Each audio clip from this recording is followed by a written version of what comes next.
बिहार विधानसभा चुनाव 2025, इंडिया गठबंधन की चुनाव आयोग के खिलाफ यात्रा, राहुल तेजस्वी का वोट अधिकार यात्रा से माहौल बदला, एनडीए पर भारी पड़ रहा है इंडिया गठबंधन।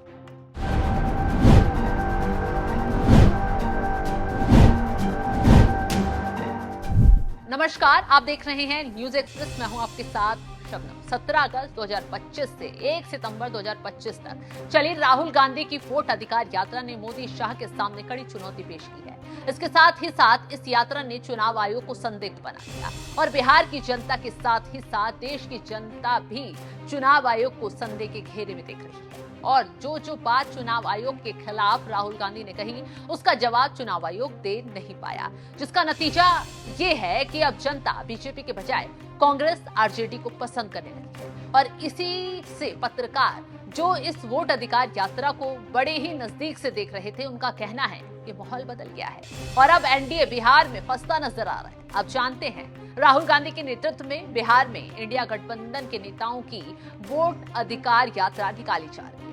ये 16 दिनों की यात्रा राज्य के 25 जिलों और 110 विधानसभा क्षेत्रों में गुजरी।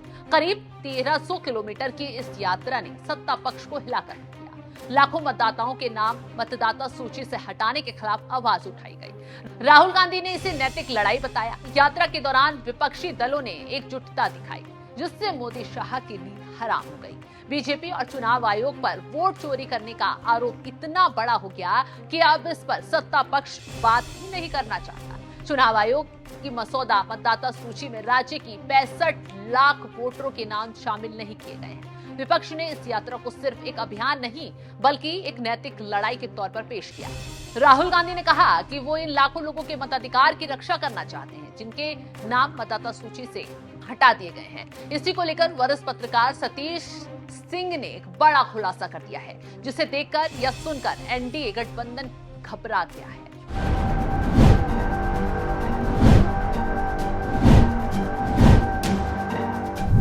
न्यूज 24 से बात करते हुए एक वरिष्ठ पत्रकार सतीश सिंह ने कहा है, इस समय अपर कास्ट खुले हाथों से बीजेपी को ढा रहा है। इसके साथ ही साथ बिहार में तेजस्वी के साथ अगर महागठबंधन है तो वो आगे ही रहेगा। और ये कह देना कि बिहार में एसआईआर मुद्दा नहीं बनेगा तो गलत होगा। बिहार में जाति है, चुनाव आयोग और सरकार तीनों है। तो वोट अधिकार यात्रा ने राहुल गांधी को बड़ा नेता बना दिया है और चुनाव आयोग की वजह से एनडीए फंस गया है, क्योंकि अगर 65 लाख लोगों के नाम कटे हैं तो ये कम नहीं और ये बैकफायर करेगा, क्योंकि जिनका कटा है वो बीजेपी के नहीं है बल्कि इंडिया गठबंधन के भी हैं। इसलिए बिहार की जमीन पर वोटर के नाम कटना खतरनाक है और ये जमीन पर भूचाल लाए हुए है और इसका असर होगा और भयंकर होगा। नीतीश कुमार को जनता ने रिजेक्ट कर दिया क्योंकि बिहार की जनता जान रही है कि वो बीमार है और ऐसे में बीजेपी नीतीश को लेकर क्या करेगी। और इस बार बिहार में एनडीए के खिलाफ हवा चल रही और ये चुनाव साधारण चुनाव नहीं, इससे समझा जा सकता है कि कैसे हालात हैं और क्यों हैं।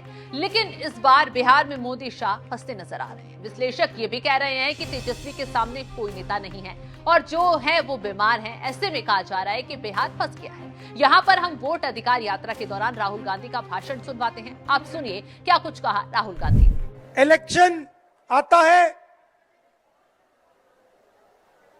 ओपिनियन पोल आते हैं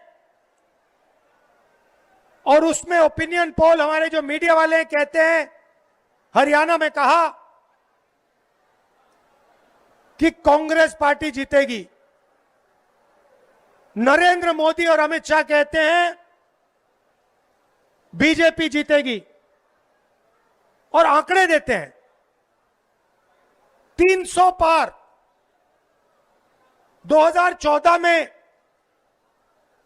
2019 में ओपिनियन पोल कुछ और कह रहे थे। नरेंद्र मोदी जी 2019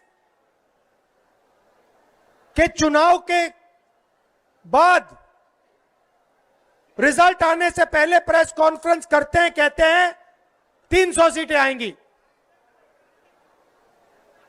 हिंदुस्तान के सारे पोलस्टर कुछ और कह रहे हैं, ओपिनियन पोल कुछ और कह रहे हैं। नरेंद्र मोदी कहता है 300 सीट आएंगी, कितनी आई? 300 आई।